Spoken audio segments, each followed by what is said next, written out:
I never liked the cameras growing up as a kid. I don't know if I hung around too many natives or what, but all those little jokes about it taking your soul, you know. But now we're in the entertainment business, you know. It's a big time now, so yeah. I love the camera.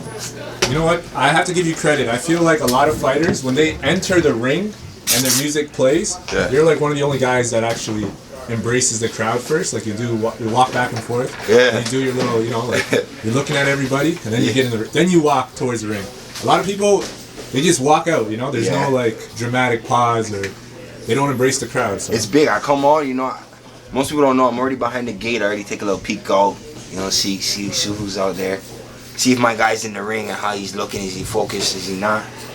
And come on, I take a look at him, and if he's not looking at me, I just take a look at everybody else looking at me, you know, let them know, like, this will be the next 20, 40 minutes of your life, or the next 5 or 10, however it is. This is supposed to be history.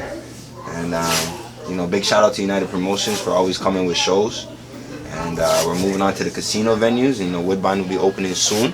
So it's going to be exciting. For sure it's going to be exciting. I'm excited.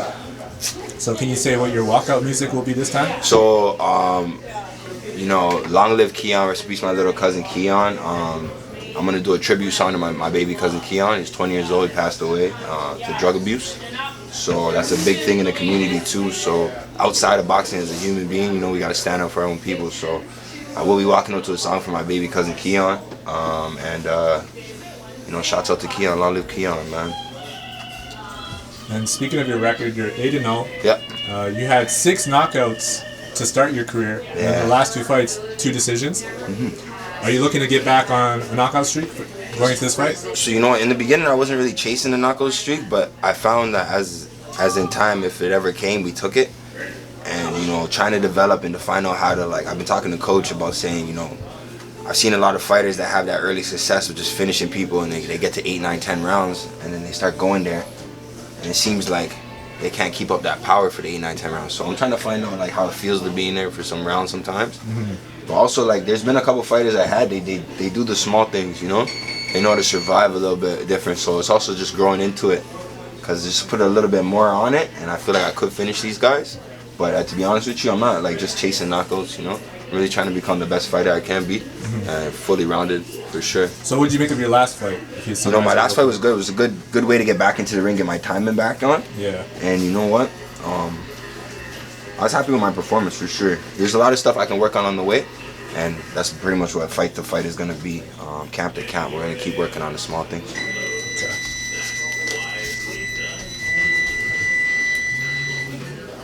Yeah, is there anything you know about your opponent, Carlos Rodriguez? Anything you're aware of? I've only heard that he went 8 rounds with Cody. Cody Kelly? No, he didn't fight Cody. No, he didn't? Maybe we got the wrong info. But I guess, no, I don't know too much about him, but for sure we're taking all of our opponents that want to get in the ring with me serious. So. He's 14, 11, and 1, and he also has 6 KOs. Okay. So, are you gonna, I don't know, are you worried about his power, or you're just gonna do your thing? To be honest with you, I'm gonna fill him out first round, see what's up, and then I don't really like to take some to give some, but if we got to take one to give 10, you know, I will. You know what I mean? So a lot of boxers, they have like a unique father-son dynamic, like with the coach. If not the coach, yeah, the coach is like that second father, if not to them. I've seen that multiple times in my life, you know, where I see people and, you know, they speak of their coaches highly, like family members for sure, if not like a father, you know. And I think it's needed to have a secure mentor in your life, and if you don't, you know, I think people should find that person, you know, because. Is there a lot of back and forth between you guys though sometimes? Like I find that training and whatnot? didn't communicate. I didn't communicate as much. Like I'm not the best at communicating, but I've grown to it as we grow together on the same page. We got to stay on the same page, and I know everything he does is for the best. You know, he is my son, and by genetic, he inherits some of my genetics. I'm not the best of communication at times. I'm very direct. I think like some things are very common sense, but as I'm getting older, I realize common sense is not so common. So sometimes you have to really say to people what you mean, because sometimes when you think, you know, one of my friends put it best to me. He says, "You used to be a really good boxer, so you think everybody can box?" He said, "No, you have to explain to them what they don't know, because what you know, they don't know." And I think it also is why a lot of coaches, without athletes, don't coach well, because it's so easy for them. They think, okay, I'll just show you how to do it. For them, it's easy. when it's easy for them, it doesn't mean it's easy for somebody else.